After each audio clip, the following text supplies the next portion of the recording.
ఆరోగ్యం కూడా చాలా ఇంపార్టెంట్. మీరు ప్రారంభం అన్నారు ఫిట్‌నెస్ గురించి, దృఢత్వం. ఇప్పుడు మీరన్నారు నాకు ఒకప్పుడు బాగా ఉండేవాడిని.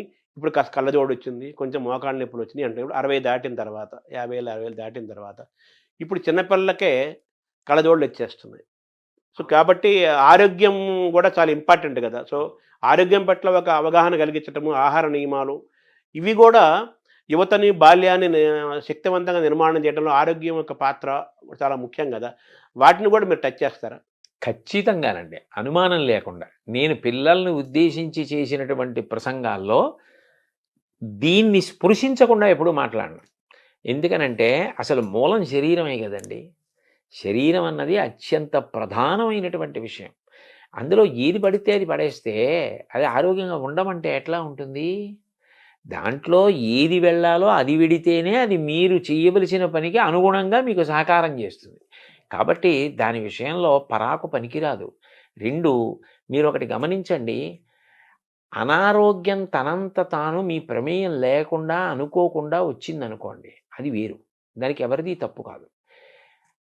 ఆరోగ్యం మీద ప్రభుత్వం కోటాను కోట్ల రూపాయలు ఖర్చు పెట్టవలసిన అవసరం లేకుండా పౌరులు ఎవరికి వారు ఆరోగ్యంగా ఉండడం పట్ల జాగ్రత్త వహించడం అలవాటై జాతి గౌరవంగా ఆరోగ్యంగా ఉండడం అలవాటు చేసుకుందనుకోండి, వైద్య ఆరోగ్య శాఖ మీద ఎంత ఖర్చు తగ్గుతుందంటారు? ఒక్క డిస్పోజబుల్ నీడిల్ వాడాలి అంటే, కొనాలి అంటే ఎంత అవుతుంది? ప్రతిరోజు కొన్ని లక్షల మందికి ఆ రక్తం తీయాలి అంటే డిస్పోజబుల్ నీడిల్స్ వాడాలంటే ఎన్ని కోట్ల రూపాయలు అవుతుంది.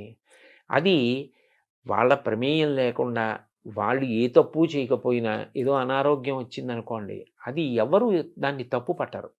కానీ తను తినకూడనివి తినడం, తను త్రాగకూడనివి తాగడం, తను వ్యసనపరుడు కావడం, తను వ్యాయామం చేయకపోవడం, 4 అడుగులు నడవకపోవడం, వయస్సులో ఉండి 1 కిలోమీటర్ కూడా పరిగెత్తకపోవడం, అసలు సంధిబంధముల పట్ల జాగ్రత్త లేకపోవడం, దాని వలన అనారోగ్యం తెచ్చుకోవడం, వేలకి వేలు, లక్షలకి లక్షలు ఖర్చు అయిపోతూ ఉండడం, ఇదంతా నిరర్ధకమైన విషయం కదా!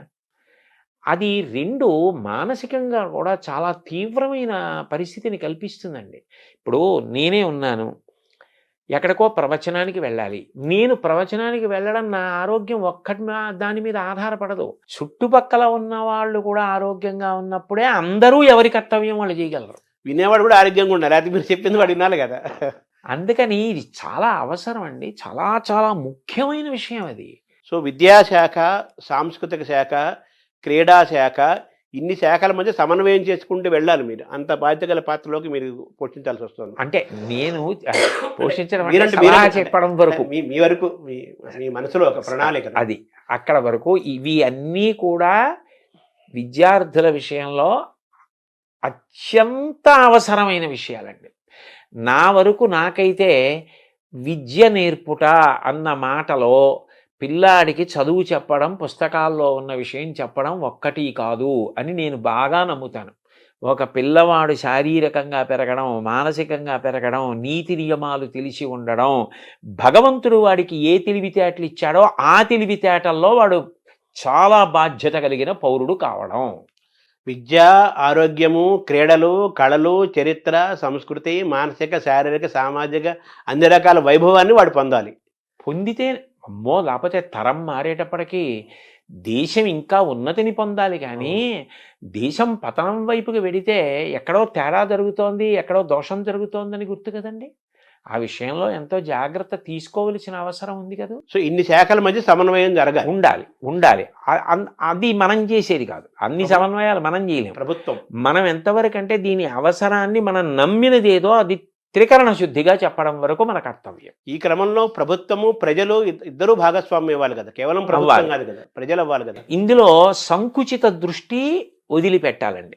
ఎంత వదిలిపెట్టాలి అంటే, చాగంటి కోటేశ్వరరావు గారు ఇవాళ ఏదో పదవిని ఆశించి వెళ్ళిపోయాడు, ఇలాంటి అక్కర్లేని ఆలోచనల కన్నా ఆయన వయసుని ఆయన దృష్టిలో పెట్టుకుని పిల్లలకి 4 మంచి మాటలు చెప్పడం కన్నా, నలుగురు పిల్లలకి నా జీవితం పనికొస్తే, నా శ్వాస పనికొస్తే అంతకన్నా నాకు సంతోషం ఏమిటని వెళ్ళాడని అర్థం చేసుకోగలిగిన విషయంగా ఇతరులు కూడా జాగ్రత్త పడాలి.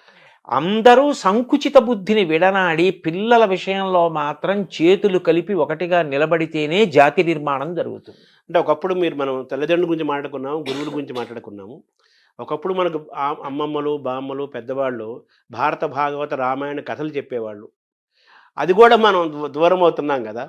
సో, వాళ్ళని కూడా మనం ఇన్వాల్వ్ చేయాలి. తాతల్ని, అమ్మమ్మల్ని, నాయనమ్మల్ని కూడా. అయ్యో! అసలు నిజానికి నా దృష్టిలో అయితే తాతగారి పక్క మనవడికి విశ్వవిద్యాలయం. అదే. తాతగారు మనవడిని పక్కన పడుకోబెట్టుకుని వాణ్ణి గుండెల మీద జోకొడుతూ తాతగారు చెప్పినటువంటి కథలే ఉన్నాయో మనవడికి జీవితాంతం జ్ఞాపకం ఉండిపోతాయి. ఆయన అనుభవజ్ఞుడు, జీవితంలో ఎన్నో ఎత్తుపల్లాలు చూసినవాడు. అటువంటి తాత పక్కన పడుకుని తాతగారు చెప్పిన మాటలు వినడం మనవడికి జీవితంలో గొప్ప అదృష్టం. తాతగారు చెప్పిన మాటలు వినాలి, తాతగారి పక్కన కూర్చోవాలి, నాయనమ్మ పక్కన కూర్చోవాలి. ఎందుకు వచ్చాయండి రామాయణ, భారత, భాగవతాలు? అవన్నీ ఏవో సంకుచితమైనవి అని అనుకోకూడదు. పొగట్టకి లొంగిపోయి ఎంత శక్తి ఉన్నవాడైనా శల్యుడు ఏమైపోయాడు? ఆనాడు భారతదేశంలో కృష్ణుడు ఎంత గొప్ప సారథో శల్యుడు అంత గొప్ప సారథి. కానీ పొగట్టలకి లొంగిపోయి చిట్ట చివరికి శల్య సారథ్యమన్న అప్రతిష్ట తెచ్చుకున్నాడు. నీకు ఎంత శక్తి ఉన్నా పొగట్టలకి లొంగిపోయే బలహీనత ఉంటే అలా అయిపోతావనడానికి ఇంకా శల్యుడి కన్నా ఉదాహరణ ఎవరుంటారు? ఎలా మహాభారతం పనికిరాని గ్రంథమైంది? ఏది ఎవరికి ఎంతవరకు అవసరమో అంతవరకు దాన్ని అంత అందంగా చెప్పడంలో కృతకృత్యులం కావాలి. అంతేగాని ప్రతిదాన్ని విమర్శించడంలో, ప్రతిదాన్ని తక్కువ చేయడంలో మనం గొప్పవాళ్ళం అయిపోతామా? అవం. సమస్యకు పరిష్కారం కావాలి కానీ సమస్యను మధ్య మాట్లాడుకోవడం. పిల్లల విషయంలో పిల్లలకి ఏది చెప్పి ఎలా చెప్తే వాళ్ళు వృద్ధిలోకి వస్తారన్నది చాలా ప్రధానం. వాడు నీతి నియమాలు పాటించాలి. వాడు మంచి విద్యార్థిగా తయారైతే తల్లిదండ్రులకి బాసట, అన్నదమ్ములు, అక్క చెల్లెళ్ళు, ఆ వీధిలో ఉన్నవాళ్ళు, ఆ ఊళ్ళో ఉన్నవాళ్ళు, ఆ దేశంలో ఉన్నవాళ్ళు, ప్రపంచం ఎంత సంతోషిస్తుందండి ఒక్క వ్యక్తి అలాంటి వాడు తయారైతే. ఇక అలా కానీ ఒక రాష్ట్రంలో విద్యార్థుల పట్ల కర్తవ్య దీక్షతో నడిపించగలిగితే, ప్రయత్నం చేస్తే నా నమ్మకం ఏంటంటే పిల్లలు వింటారు. అది నా నమ్మకం. సో, మీ జీవితాన్ని తరచు చూసుకుంటే నేను ఒక మంచి బాలుడుగా, మంచి యువకుడుగా, మంచి విద్యార్థిగా, మంచి ఉద్యోగుడుగా, మంచి శ్రోతగా, మంచి పాఠకుడుగా, మంచి ఉపన్యాసకుడుగా ఉండటం వల్ల నాకింత గుర్తింపు వచ్చింది అనే ఒక భావన మీకు కలుగుతుంటుంది. అంటే గుర్తింపు వచ్చింది అన్న భావన కన్నా నేను అనుకునే విషయం ఏమిటంటే ఋషిప్రోక్తమైన వాంగ్మయానికి కాలదోషం లేదన్నది నిరూపింపబడింది అనిపిస్తూ ఉంటుంది. ఎందుకనంటే నేను చాగంటి కోటేశ్వరరావు గారు అనేటప్పటికీ ఓ పంచి కట్టుకుని, ఓ ఉత్తరీయం వేసుకుని ఏదో రామాయణమో, భారతమో, భాగవతంలో చెప్తున్నటువంటి వ్యక్తి అని లోకంలో ఒక ముద్ర. నేను ఉద్యోగానికి వెళ్ళినప్పుడు ప్యాంటు షర్టు వేసుకునేవాడిని. నేను ప్యాంటు చొక్కాతో ఎప్పుడైనా ఎక్కడైనా కనపడ్డాను అనుకోండి, చాలామంది నన్ను చూసి మిమ్మల్ని గుర్తుపట్టలేకపోయామండి, మీరు ప్యాంటు చొక్కాతో ఉన్నారు ఇవాళ అంటారు. అంటే చాగంటి కోటేశ్వరరావు అంటే ఓ పంచి కట్టుకుంటాడు, రామాయణం చెప్తాడు. అంటే ఇవాళ రామాయణ, భారత, భాగవతాల ద్వారా వాళ్ళు ప్రయోజనం పొందిన కారణం చేతనే నాకు గుర్తింపు వచ్చింది. నేను రామాయణము మానవీయ సంబంధములు అని విశాఖపట్నంలో ప్రవచనం చేశానండి. భార్యాభర్తల యొక్క అనుబంధం గురించి నేను మాట్లాడాను. రామాయణంలో ఎలా ప్రతిపాదించారన్నది చెప్పా. దాన్ని శ్రీ వెంకటేశ్వర భక్తి ఛానల్ ప్రత్యక్ష ప్రసారం చేసింది. ఆ తర్వాత ఎంతమంది విడాకుల కోసమని చెప్పి న్యాయస్థానాల్లో దరఖాస్తులు చేసుకున్న దంపతులు కూడా తిరిగి కలుసుకున్నారు. విడాకులు తీసుకున్న వాళ్ళు కలుసుకున్నారు. ఇది గొప్ప ప్రభావం కదా. అంటే రామాయణానికి కాలదోషం లేదు కదా. అంటే ఆ మాటకి అంత గొప్ప కావ్యాన్ని నిర్మాణం చేశాడు. అది ప్రాతిపదిక ఉంటే కదా అసలు మనం మాట్లాడడం. అది ఎంత బాగా రాశారు, ఎంత గొప్ప విషయాలు అని నాకు ఆనందం కలుగుతుంది. అవి ఈ జన్మలో భగవంతుడు వాటిని ముట్టుకోవడానికి, వాటిని చదువుకోవడానికి, వాటి మీద అంత నమ్మకం కలగడానికి, అంత నమ్మకంతో చెప్పడానికి నాకు ఒక ధృతిని ఇచ్చాడని సంతోషిస్తూ ఉంటానండి. మీరు మీ జీవన విధానం అంతా మీకు తెలిసింది, మీ జీవితం మీకు తెలిసింది. అవును, మీకంటే ఎవరికి ఎక్కువ తెలియదు. అవును. కానీ నేను ఇటువంటి వాతావరణం నుంచి వచ్చిన వాడిని ఈరోజు మంత్రి హోదాతో ఒక పదవి నాకు అనౌన్స్ చేశారు అనగానే రాష్ట్ర ప్రభుత్వం ఏమనిపించింది సార్ ఫస్ట్ వినగానే? అయితే మీరు వేసిన ప్రశ్న చాలా గంభీరమైన ప్రశ్న వేశారు నన్ను. ఇందులో నేను మీతో ఏ అరమరిక లేకుండా ఒక విషయం ప్రస్తావిస్తాను. నాకు ఈ పదవి ఇచ్చినప్పుడు నన్ను మొట్టమొదట అందరూ అడిగింది ఏమిటంటే, "మీరు దీన్ని తీసుకుంటున్నారా?" అని అడిగారు. నేను తీసుకుంటున్నాను అని చెప్పాను. వెంటనే నన్ను అడిగిన ప్రశ్న ఏంటంటే, "మరి మీకు గతంలో తిరుమల తిరుపతి దేవస్థానంలో ఇస్తే మీరు ఎందుకు తీసుకోలేదు?" అని అడిగారు. ఇప్పుడు ఒకటి తీసుకోవడం, ఒకటి తీసుకోకపోవడం అన్నది కేవలం మన వ్యక్తిగత అభిప్రాయం ఒకదాని మీదే ఉండదండి. నేను ఇదే ముఖ్యమంత్రి గారు చంద్రబాబు నాయుడు గారు నాకు ఒకప్పుడు ఇలాగే సలహాదారు పదవి ఇచ్చారు. ఎంతో గౌరవంగా ఇచ్చారు. కానీ నేను అప్పుడు తీసుకోలేదు. కారణం ఏమిటంటే, నేను భారత ఆహార సంస్థలో ఇంకా పదవీ విరమణకి దగ్గరికి వెళ్ళిపోయాను. ఆ సందర్భంలో ఇంక నాకిప్పుడు మారి ఇంకొక చోటుకెళ్ళి మళ్ళీ ఇక్కడ పదవీ విరమణ చేయడానికి కాగితాలు పెట్టుకోవడం ఇవి ఇబ్బందొచ్చేస్తుందని నేను ఆ సమయంలో వెళ్ళలేదు. వెళ్ళకుండా నేను ఉండిపోయాను. ఆ పదవి నాకు వద్దండి అని చెప్పేశాను. రెండవసారి నాకు జగన్మోహన్ రెడ్డి గారు ముఖ్యమంత్రిగా ఉన్న కాలంలో తిరుమల తిరుపతి దేవస్థానం ధర్మ ప్రచార పరిషత్తుకి సలహాదారుగా ప్రకటించారు. ప్రకటిస్తే నేను అప్పుడు వద్దని చెప్పాను. ఎందుకు చెప్పానంటే, అప్పటికి నాకు 7, 8 నెలల వరకు కూడా ఈ ఉపన్యాసాలకి నేను తేదీలు ఇచ్చేసి ఉన్నాను. అది ఒక్కొక్క సబ్జెక్ట్ ఏమవుతుందంటేనండి 30 రోజులు అలా చెప్పే ఉంటాయి. అవి చాలా పెద్ద పెద్ద సబ్జెక్ట్స్ చెప్పవలసినవి ఉన్నప్పుడు ఇంకా ఖాళీ ఉండదు. అప్పుడు నేను ఒక సమావేశం పెడితే వెళ్ళలేను. నాకే తెలుసు ఆ విషయం. నేను అది కూడా ఎక్కడో ఉంటాను. అనంతపూర్‌లో 4 రోజులు ఉండి సమావేశాలు చెప్పి అక్కడి నుంచి బళ్ళారి వెళ్ళొచ్చు, లేకపోతే శ్రీకాకుళం వెళ్ళొచ్చు. ఈ పక్కనే వెళ్ళాలని నియమం ఏమి ఉండదు. అప్పుడు అకస్మాత్తుగా ఓ సమావేశం పెట్టి మీరు రండి అంటే నేను రాలేనండి అని చెప్పాలి. ఇప్పుడు దేనికి తీసుకున్నట్టు ఆ పదవి? నేను వెళ్ళలేనన్న విషయం నాకు తెలుసు. వాళ్ళు నన్ను అడిగింది ఏమిటి? సలహా చెప్పండి ఏదైనా అని అడిగారు. నేను ఏం చెప్పానంటే, దానికి నాకు పదవి వద్దండి. కారణం ఏమంటే, నేను ఇంత ఒత్తిడిలో ఉన్నాను, నేను రాలేను సమావేశాలకి. నా వలన నిజంగా మీకు ఏదైనా సలహా కావాలి అంటే పదవే అక్కర్లేదు. మీరు నాకు ఫోన్ చేసినా నేను చెప్పగలిగిందైతే చెప్తానండి అని చెప్పా.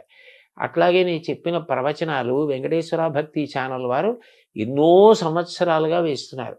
నేనెప్పుడు వాళ్ళు ఏది అడిగినా నేను చెప్పినవి వాళ్ళకి ఇచ్చా. నేను ఎవరి దగ్గర పైసా పుచ్చుకోను. అందుకని అప్పుడు ఆ పదవి తీసుకోలేదు. ఇప్పుడు పదవీ విరమణ చేసేశాను. ఇప్పుడు నాకు ఏదో కొన్ని ఉపన్యాసాలు నేను ఒప్పుకున్న ఉన్నాయి. కానీ నేను దీని గురించి ఒక స్పష్టత వచ్చి పిల్లలకి చెప్పడానికి నేను కాలాన్ని ప్రణాళిక చేసుకోవడానికి నాకు అవకాశం ఉన్నటువంటి సమయం. అందుకని ఇది అంగీకరించాను. కానీ యథార్థానికి నాకు ఈ స్థాయి కావాలి, ఆ స్థాయి కావాలని నేను అడగలేదు. బహుశः ఏ ప్రేమ చేతనో లేకపోతే ఈయనకి ఇచ్చిన కర్తవ్య నిర్వహణలో ఇది ఆయనకి సానుకూలం అవుతుంది అన్న ప్రేమ చేతనో వారు అట్లా ప్రకటించారు. దాన్ని నేను కూడా అంతే సహృదయంతో స్వీకరించా. కానీ నా ప్రధానమైన ఉద్దేశ్యం మాత్రం ఒక్కటే. నేను పిల్లలకి ఉపయోగపడగలిగిన 4 మంచి మాటలు పిల్లలకి చెప్పగలిగిన నా వల్ల ఒక్క పిల్లవాడు తన మార్గాన్ని మార్చుకుని చెడు వైపుకు వెడుతున్న పిల్లవాడు ఇది చెడు వద్దు అని మారగలిగిన నీ దేశానికి గొప్ప సేవ చేసినట్లు భావిస్తా. ఎందుకనంటే మీరు ఆలోచించండి, ఒక్క పిల్లవాడు గాడి తప్పి ఒక తప్పు వైపుకు వెళ్ళిపోతే వాడు రేపొద్దున్న ఎంత పెద్ద నేరస్తుడవుతాడో, ఎంత ప్రమాదకరమైన వ్యక్తి అవుతాడో, వాడి వల్ల దేశానికే ఎంత అప్రతిష్ట వస్తుందో. నేను చెప్పిన మాటలు ఒక్క పిల్లాడినటువంటి మార్గం నుంచి తప్పించగలిగాయి అనుకోండి. మా అమ్మ 9 నెలలు కష్టపడి కని ప్రసవ వేదన పొంది నన్ను ప్రసవించినందుకు నా జన్మకి సార్థక్యం. ఒకటి మాత్రం నేను మనసు విప్పి త్రికరణ శుద్ధిగా చెప్తున్నాను శర్మగారు మీకు, నేను బ్రతికినంత కాలం బ్రతకను. ఎందుకనంటే 65 ఏళ్ళు వచ్చాయి. ఇంకో 65 ఏళ్ళు మాత్రం ఒక్కనాటికి బ్రతకను. నాకు ఎంతో ఓపిక ఉండే కాలం మహా అయితే ఇంకొక 6 ఏళ్ళు 7 ఏళ్ళు. ఆ తర్వాత శరీరం శిథిలం అవడం అనేది సహజంగా ఉంటుంది. ఇంత ఓపిక కూడా ఉండదు. ఇంతకాలం నయా పైసా ఆశించకుండా ఆధ్యాత్మిక ప్రవచనాలు చేశా. నా కోరిక ఏమిటంటే ప్రవచనాలు మానేస్తానని కాదు, కానీ 10 మంది పిల్లలకి నేను ఉపయోగపడగలిగితే, తల్లిదండ్రులకి, కుటుంబాలకి, ప్రభుత్వాలకి, దేశానికి నేను ఇంతకన్నా ఏ సేవ చెయ్యాలి? నాకు భగవంతుడు వాక్కునిచ్చాడు. ఆ మంచి మాటలు నేను పిల్లలకి చెప్పి 10 మంది పిల్లల్ని బాగు చేయగలిగితే ఈ దేశంలో పుట్టినందుకు, ఈ దేశమాత రుణం తీర్చుకోలేను కానీ ఆ తల్లి వీడు నా కడుపున ఈ దేశంలో పుట్టినందుకు వీడు త్రికరణ శుద్ధిగా భవిష్యత్ తరాల కోసం తాపత్రయపడ్డాడని భరతమాత సంతోషిస్తే నాకు చాలు. అదే 10,000. అదే 10,000. దాని కొరకు అంగీకరించాను కానండి. నిజానికి ఇతర విషయాలు వాళ్ళు ప్రేమతోటి గౌరవంతోటి ఇది బహుశः ఈయనకి ఉపయోగపడుతుందని కల్పించిన స్థానం అని నేను అనుకుంటున్నాను. దానివల్ల మీకు సహజంగా తీసుకున్నారు తప్ప దాన్ని. నేను ఎవ్వరిని ఇది ఇవ్వండి అని ఎప్పుడు అడగలేదండి. అది కూడా కేంద్ర మంత్రి కేబినెట్ హోదా అన్నా కదా, దాన్ని సహజంగా తీసుకున్నారు కానీ దానికే మీరు వేరే అది వస్తుందని ఇది తీసుకోలేదు. అదే. ఇది చెయ్యాలి కాబట్టి ఒప్పుకున్నానంతే. వాళ్ళు ఏదో ఒక అవిభాజ్యం నిర్మాణం అని. ఏర్పరిచారని.